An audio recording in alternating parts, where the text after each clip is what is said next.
Take us through that. Diz, 1 wicket would have been nice, but going ahead, what are we thinking? Look, certainly a wicket would have been nice. Look, I think reflecting on our game last night, I just think we just didn't quite get enough runs. It just felt we were probably, 20 to 30 runs shy of an ideal score to then be able to put some pressure on the Hurricanes batting. But to be fair, we sort of went hard. We brought out the big guns early. Billy bowled a few overs up front, as did Rashid, and just looked to really crack it open. But full credit to Wadey and Darcy Short. They played well. They took their time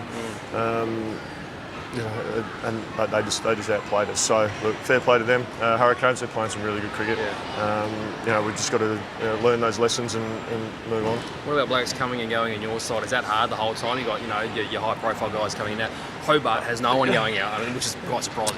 And look, ideally you want all your players available, but look, we got our captain Travis Head. He's in the Test squad to play for his country, mate. So look, we're delighted for him. And as I've said in the past, it just gives us opportunities to give some other guys a crack. Look, we're certainly in the same boat as most other teams. Players come and go, and that's the reality of the situation. And you need to be adaptable, and that's what we challenge our players to be. We've got to be flexible. We've got to be adaptable to different conditions, different situations.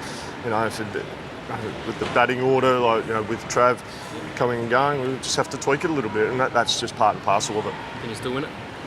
Yeah, there's no reason why we can't. Obviously it's disappointing to lose our last couple of games.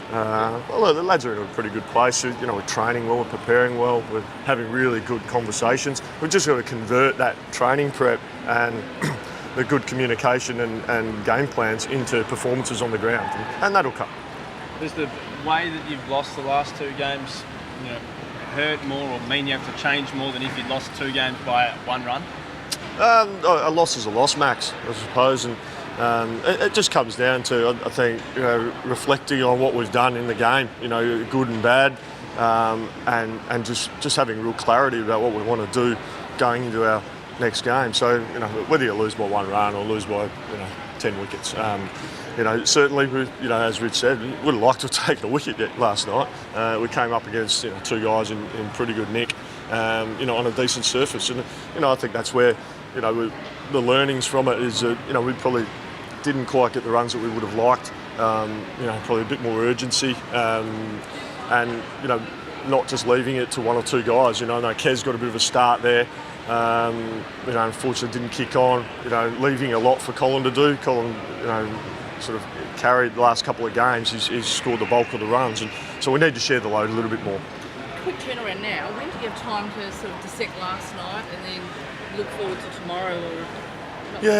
Vicky, it's an interesting one because after a game, lads, there's a lot of responsibilities, and we want to engage with our fans who part with their hard-earned dollars to come and support the boys. So we allow that to all happen, and there's friends and family that want to see the boys. So what we tend to do is we'll get to Maui this afternoon, and we'll have a bit of a run around, but we'll have a bit of a reflection / preparation session for the next game. So reflect on last night, have a good conversations about that. That'll lead into preview for the Stars. So we'll do that, and we'll just have a good chat, and the lads tend to drive those meetings, which is really good, and we'll just go from there.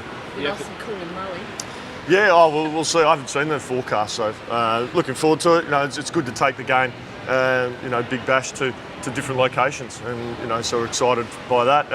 Not quite sure what we're going to get over in Maui, but look, I'm sure the local people there will put on a great show for us, and great facilities. So we're really looking forward to that. Do you think you have to make changes to the 11 after a couple of losses, a couple of games haven't gone your way? We'll have to wait and see. As with anything, Max, we look at the conditions, look at the ground, and we'll make a plan. So, we've got a squad of 13, and as I say to all the lads, just expect to play, because it will depend on conditions. So we'll just have a look and see what our most effective lineup will be. With the bat, what's going to be our most effective batting order. in order for us to, put a really good score on the board. And conversely, what's the best way? How can we take as many wickets as possible? And what's the best combination for that? So we'll look at all that. I'll have conversations with Cole, Diver and Joey. We'll sit down, we'll have a chat, and we'll come up with what we think is the best combination. Does he just away from the strike for a second? Matt Wade, Yep. do you think he could force his way in the national side purely as a batsman? There's no reason why not. Look, he certainly played really well last night. It looks like he's in a really good place with his game. He's got lots of form in the Shield, which was a couple of months ago, I think, was last Shield game. But look, he's certainly got form on his side, and he's been playing well. All you can do, and that's been made very clear by Justin Langer and by the selectors, runs are your currency, and, go out and get big runs and force your way into the side. And we've seen that, obviously Curtis Patterson just got selected on the back of, a couple of hundreds in that CA 11 game. So, the selectors, I suppose, are staying true to their word. And Matt Wade, look, all he needs to do is keep banging the door down, and that's what he's doing. And look, he's in fantastic form.